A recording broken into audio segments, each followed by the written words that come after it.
Hello class and welcome to College Kitchen. Today's lesson is all about some high quality, low budget boiled carbs.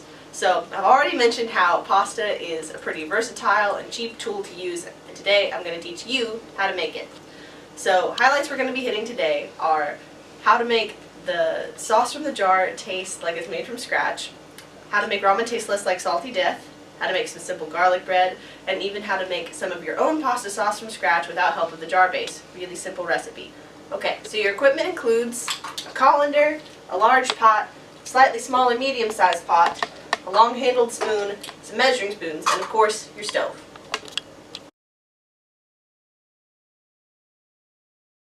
Your ingredients for the Alfredo sauce are pasta, the jar of sauce, half a cup of half and half, a tablespoon of pesto, a tablespoon of butter, a teaspoon of garlic powder, Parmesan cheese, and a dash of Italian spice blend. First things first, water takes forever to boil, so fill a large pot about halfway and start boiling it on high. Add a dash of salt to help speed the cooking process, and a little dash of olive oil to keep the pasta from sticking to the bottom of the pot. So get your pasta water prepped, and then you dump the sauce into your medium pot on medium heat. Then you're going to want to stir in your butter, your half and half, and your pesto now, as well as your spices. So there's our half a cup of half and half. There's our tablespoon of butter. So then you get your tablespoon of your pesto here. Make sure you get lots of the good stuff, not just the oil. You just dump that sucker right in there. You get your teaspoon of garlic powder. And your smidgen of Italian spice blend. Yours probably will not be a grinder, which will mean that it comes out faster, which is better for you. Alright, so you just stir that really thoroughly, making sure that all the contents are fully blended, and basically cover the whole surface of your sauce in a nice thin layer of your Parmesan cheese, because cheese makes everything better. You stir that in thoroughly too.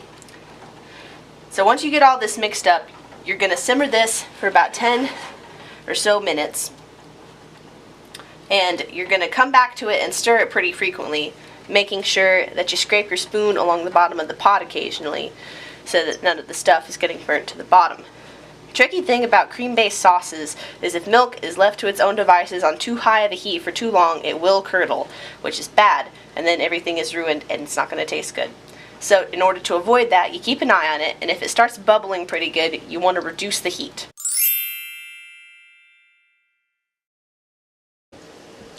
So once it's got a nice rolling boil, you go ahead and dump in the pasta of your choice. You cook that, for about 10 minutes or however long it says on the box. Sometimes the noodles want to get tricky on you. They fall all over the stove and in fact attempt to escape the pot. That is okay. Losing a couple noodles is not the end of the world. You just encourage them to get back in their boundaries, put the lid back on, and wait.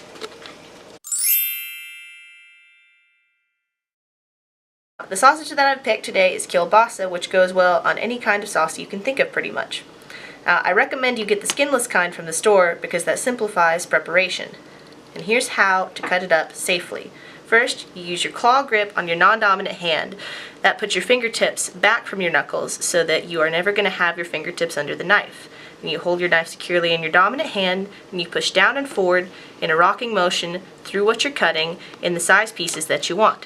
For the sausage, I recommend doing about 1/4 inch, but as long as they're all roughly the same size, the thickness isn't super important to have exact.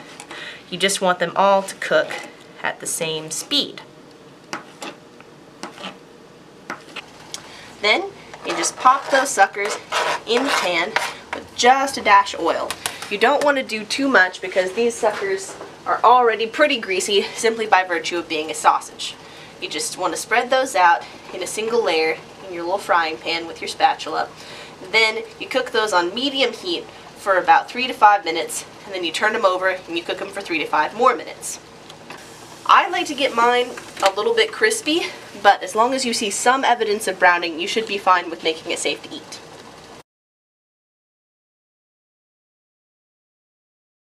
The heat and drain it before returning it to the pot.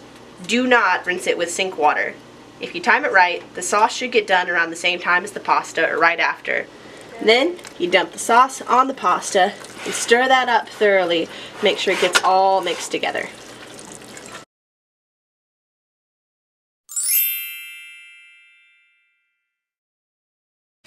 Next, here's how to make simple garlic bread to go with your fabulous pasta.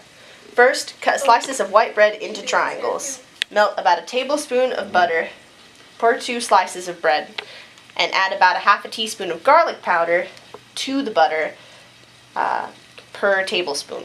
Brush it on the bread and then bake at 375 degrees for 6 to 8 minutes. What you need is the measuring spoons, the baking tray, and this pastry brush. They're like $1 at Walmart. Promise you're gonna want it. And an optional equipment that I used here is parchment paper, but it is the best equipment. This stuff is a lifesaver. You don't have to grease your baking sheet, and it makes cleanup really simple and easy. The roll of parchment paper lasts basically forever, and if you crumple it up like I did and smooth it back out, it won't roll up on you while you're trying to work. When microwaving butter, be sure to cover your cup with a paper towel in order to prevent splatter. Microwave it in 30-second increments and stir it up to make sure that it's fully melted. But if you hear popping, get it out of the microwave. When you're brushing with butter, be sure to spread it evenly. And for the first pass, you don't want to go too crazy on how much you dab on there, or you're going to run out before you get through the whole tray of garlic bread. Personally, I like to brush both sides of the garlic bread. So after I do the whole tray, I flip everything over and go at it again.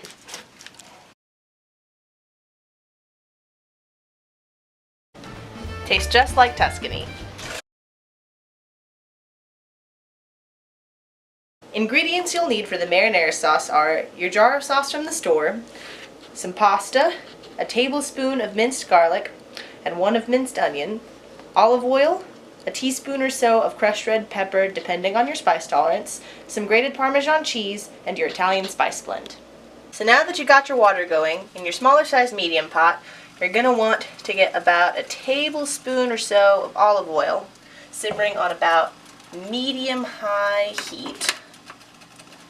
And to that you add your tablespoon of minced garlic, like from my Handy Squeeze garlic here. I'm a little generous because I happen to love garlic very much. Alright, and then you add your tablespoon or so of minced onion. And you stir that all together, and you simmer it in the olive oil until it starts turning golden brown. Alright, so once you have your garlic and your onion golden brown, you reduce the heat to medium, and then you add your sauce. Do not be alarmed by the hissing. That's just what happens when you add things that have water in them to things that have oil in them. But that is why we are careful when we do that. So you stir that up really good, and then you add your teaspoon or so of crushed red pepper flakes. I am kind of a wimp about spice, so I'm not going above a teaspoon, but if you like a lot of kick, you can probably do about 2. Then we add our dash of Italian spices. Most marinara sauces will already have some of them in there, but I recommend adding more because basil and oregano are delicious. So we stir up the spices. And the last thing we're going to add to the sauce before we let him chill out and simmer for a minute is some Parmesan cheese. And what you want to do is just shake that out so that you cover the whole surface of the sauce in a thin layer of cheese. You don't want to go too overboard with it, but there is very hard to go overboard with cheese because it makes everything better. Once again, you just stir that up really thoroughly, kind of make a folding motion, get it all in there, and then you're going to let this guy simmer for about 15 minutes. If you see it bubbling like crazy, you can reduce the heat even lower than medium, but you should be allowed to have it on medium for the remainder of the simmering time.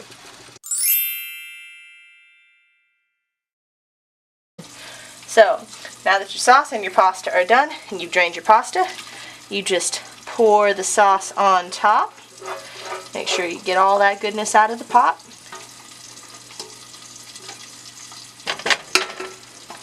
And then you mix it up. Get all that spaghetti coated.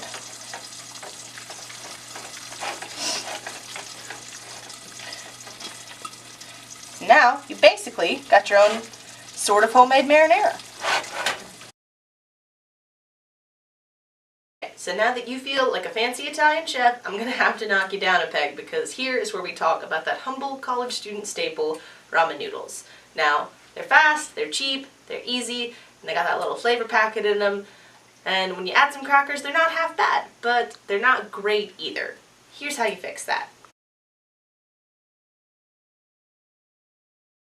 Now, if neither of those sauces sound too good to you, here's how to make a very simple and easy sauce without having to start with the jar base.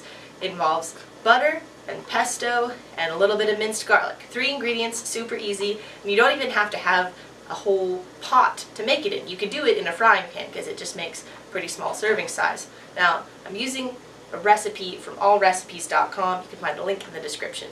You only need half a stick of butter, which you will melt in your little frying pan, 3 tablespoons of minced garlic, and a 1/4 cup of pesto, which is about half of a standard size jar.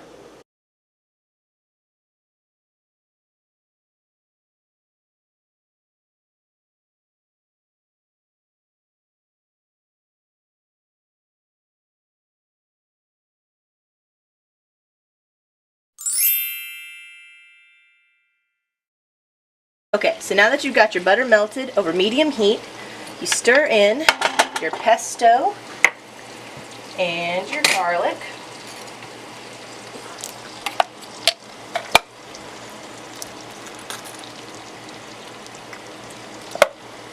Sometimes there's a struggle, but it is okay. A little delay isn't going to hurt anything. And once you get that in your pan, you just stir it up until it's all nice and combined, and you let that keep simmering over medium heat for about 3 minutes until it's nice and hot. And then you can go ahead and put your noodles right here in the frying pan and stir them up to coat them in your butter and pesto sauce. The way I'm choosing to spice up my ramen noodles today is by adding them to my pesto sauce. But there are a lot of other ways that you can make your ramen noodles more interesting and exciting. The easiest way is by adding a spice or a condiment, because it doesn't require any extra cooking. Now, another great thing about adding spices or condiments to your ramen noodles is you can add them after you're already done cooking them, a little bit at a time to taste. And I do emphasize a little bit at a time.